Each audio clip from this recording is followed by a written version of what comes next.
9 News reveals why developers always win in planning disputes. Next in Melbourne's 9 News. Home Truths, we investigate the over-the-top developments getting under homeowners' skin. As Victoria's population heads towards 6 million, there are fears Melbourne is becoming overdeveloped. Residents say thousands of new apartments are ruining the suburbs as the push for high-density living goes into overdrive. Dougal Beattie's been investigating some home truths and joins me now in the studio. Dougal, how are residents reacting? Well, Pete, there's concerns all over Melbourne at the moment. Residents say they're losing their suburbs to inappropriate development. Single houses are being pulled down only to be replaced by big apartment blocks and townhouses. This has led to a huge spike in contested cases at VCAT. We can also reveal that most decisions at VCAT are being improved in favour of the developers.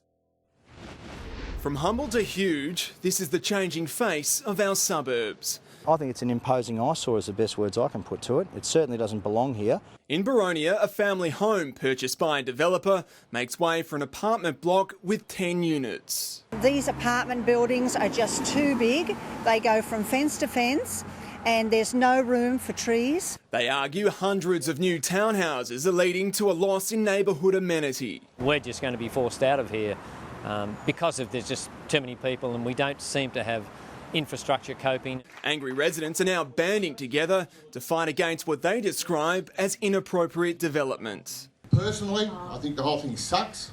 I think that inappropriate development is the greed of developers and councils. Pointing the finger at planning decisions approved by Knox City Council. This bloody government, this bloody council are going to destroy what we have lived with. In 2014-15, there was a 190% increase in VCAT claims valued between $1 to $5 million, as residents are left to take on the developers themselves. We find the greyness of planning laws terribly frustrating. It's also been revealed 88% of cases that are refused a permit by council end up at VCAT. Of those, 76% are won by developers. And planning experts warn council development guidelines are far too vague. If you appeal to VCAT, you really have fairly slim chances of success. At that level, the system is really stacked against you.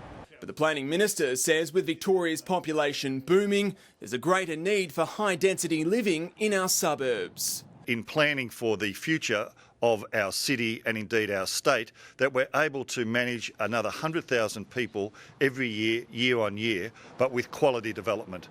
But it seems the definition of quality is anyone's guess.